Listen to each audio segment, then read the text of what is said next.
ಅಮೃತಸರಕ್ಕೆ ಸಂಬಂಧಪಟ್ಟ ಒಬ್ಬ ವ್ಯಕ್ತಿ ಇನ್ನೂ ಸಣ್ಣವನಿದ್ದ ಮನುಷ್ಯ. ಶಾಲೆಗೆ ಹೋಗಿದ್ದ ಹಬ್ಬದ ದಿನ ಹೊಸ ಬಟ್ಟೆ ಹಾಕ್ಕೊಂಡು ತಲೆಗೆಲ್ಲ ಪಟಕಸ್ಕೊಂಡು ಖುಷಿ ಖುಷಿಯಾಗಿ ಬ್ಯಾಗ್ ಹಾಕ್ಕೊಂಡು ಬುತ್ತಿ ಶಾಲೆಗೆ ಹೋಗಿದ್ದ ಹುಡುಗ. ಸಂಜೆ ಆಯಿತು, ನಾಲ್ಕು ಸುಮಾರು ನಡೆದೈತಿ ಘಟನೆ. ಬರ್ತಾತ ಹುಡುಗ ಶಾಲೆ ಅಂತ ಬರ್ತೈತಿ.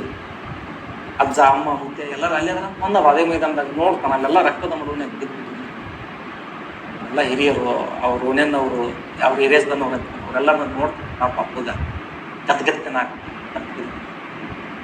ಒಬ್ಬೊಬ್ಬರನ್ನ ಕಡಿಮೆ ಆಗ್ತಂತಾನ್ರಿ. ಅವ್ರು 12 ವರ್ಷ ಇದ್ವು ಆ ಹುಡುಗ.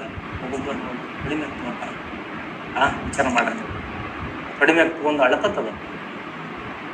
ಆ ರಕ್ತ ಸಿಕ್ತ ಮಣ್ಣನ್ನ ತನ್ನ ಬುತ್ತಿ ಡಬ್ಬೆ ತಗೊಂಡು ಆ ಬುತ್ತಿ ಡಬ್ಬ್ಯಾಗ ಇಟ್ಕೊಂಡು ಮನೆಗೆ ಹೋಗಿ ಜಗಲಿ ಮಿಗಟ್ಟು ನಿತ್ಯ ಪೂಜೆ ಮಾಡ್ತಾನೆ. ಆತ್ಮ ಭಗತ್ ಸಿಂಗ್ ಇಲ್ಲೇ ಹೇಳಿದ್ದು, ನನ್ನ ದೇಶ ಬಾಂಧವರ ರಕ್ತದ ರುಚಿ ನೋಡಿದ ನಿಮಗೆ ಹೇಳ್ತಾನೆ, ಎಚ್ಚರಿಕೆ ಗಂಟಿದು ಬ್ರಿಟಿಷರಿಗೆ. ನನ್ನ ದೇಶ ಬಾಂಧವರ ರಕ್ತದ ರುಚಿ ನೋಡಿದ ನಿಮ್ಮನ್ನು ಬಿಡಲಾರೆ. ಏನಾಗ್ತದೆ? ಇನ್ಫಿಲಾಬ್ ಜಿಂದಾಬಾದ್, ಇನ್ಫಿಲಾಬ್ ಜಿಂದಾಬಾದ್. ಗರಿತನಾಗಿ ಅಂತ ರೋಷಾಭರಿತನಾಗಿ ನಡುಗದ ಇನ್ಫಿಲಾಬ್ ಜಿಂದಾಬಾದ್, ಇನ್ಫಿಲಾಬ್ ಜಿಂದಾಬಾದ್. ಏನು ಕ್ರಾಂತಿಯ ಕಿಡಿಯದು, ಕ್ರಾಂತಿ ಜುರಾಯುವಾಗಲಿ ಅಂತ ಕ್ರಾಂತಿಯನ್ನೇ ಏನ್ ಮಾಡಿಬಿಟ್ಟ ಅಂತ ಭಗತ್ ಸಿಂಗ್ ತನ್ನ ಅಂತರ್ಗತ ಮಾಡ್ತಾನೆ.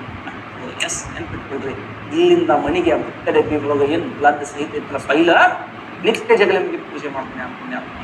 ಮುಂದೊಂದು ದಿನ ಲಾಹೋರ್ ಕಿತ್ತೂರಿಯಲ್ಲಿ ಭಗತ್ ಸಿಂಗ್ ರಾಜಗುರು 3 ಜನ ಬಂಧಿತರಾಗ್ತಾರೆ. ಇವ್ರು ಅರೆಸ್ಟ್ ಆಗ್ತಾರ. ಅವ್ರು ಹಿಡಿಯಕ್ಕಾಗಿಲ್ಲ, ಬ್ರಿಟಿಷರಿಗೆ ಹಿಡಿಯಕ್ಕಾಗಿಲ್ಲ. ಇವ್ರನ್ನ ಇವ್ರು ಅರೆಸ್ಟ್ ಆಗಿರ್ಬೋದು. ಕೆಲಸ ಇಲ್ಲಸಿರಂದ್ರಾಗ ಗೊತ್ತಿರಲಿ ನಿಮ್ಗೆ.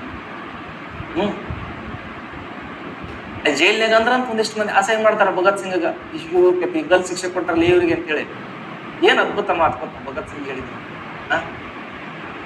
ತಾಯಿ ನಾಡಿನ ಸೇವೆಗಾಗಿ ದೊರೆತ ಮಹೋನ್ನತ ಪದವಿಯದು. ಇಲ್ಲಿ ಶಿಕ್ಷೆ ಪದವಿ ಆ ಪುಣ್ಯಾತ್ಮನಿಗೆ.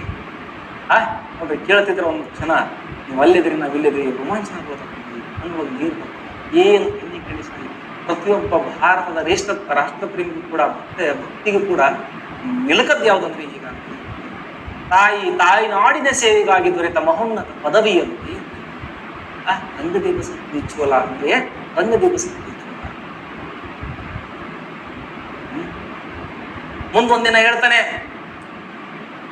ಸ್ವಾತಂತ್ರ್ಯ ಎನ್ನುವುದು ಶಾಂತಿಯ ಹೋಮ ಮಾಡಿದರೆ ದೊರೆಯುವುದಲ್ಲ, ಅದನ್ನು ನಾವು ಬ್ರಿಟಿಷರಿಂದ ಕಿತ್ತುಕೊಳ್ಳಬೇಕೇ ವಿನಃ ಇಚ್ಛೆ ಬೇಡಬೇಕೇ ಅಂತ ಮಾತಿದೆ. ಸ್ವಾತಂತ್ರ್ಯ ಎನ್ನುವುದು ಆಕಾಶದಿಂದ ಉದುರುವುದೇ, ಶಾಂತಿಯ ಹೋಮ ಮಾಡಿದರೆ ದೊರೆಯುವುದೇ. ಸರಿ ಐತ್ರಿ ಅವ್ರು ಹೇಳಿದ್ದು, ಸತ್ಯ ಐತಲ್ಲ. ಹೆಸರ್ನೋ ಡೆಫಿನೆಟ್ಲಿ ಸರಿಗದ. ಮತ್ತೆ ಹೇಳ್ತಾರೆ ಬ್ರಿಟಿಷರೇ, ನೀವು ನನ್ನ ದೇಹವನ್ನು ಪುಡಿಗಟ್ಟಬಹುದೇ ವಿನಃ ನನ್ನ ವಿಚಾರಧಾರೆಗಳನ್ನಲ್ಲ. ನೋಡ್ರಿ, ವಿಚಾರ ಮಾಡ್ರಿ ನೀವು. ಏನಿವೆಲ್ಲ ಸ್ಟೇಟ್ಮೆಂಟ್ಗಳು ಏನ್ರಿ ಎಕ್ಕ ನಾವು ಬರಲಿ ಭಾರತ ದೇಶಕ್ಕೆ ಇವಿಷ್ಟು ಹೇಳಿಕೆಗಳು ಸಾಕು. ಬಟ್ ಗಾಂಧಿ ಇರ್ವಿನ ಒಪ್ಪಂದದೊಳಗೆ ಏನಾಗ್ತದೆ ಅಂತಂದ್ರೆ ದೆಹಲಿ ಒಪ್ಪಂದ ಅಂತ ಕರೀತಿದಲ್ಲ, ಸೊ ಅಲ್ಲಿ ಭಗತ್ ಸಿಂಗನ ಬಿಡುಗಡೆಯ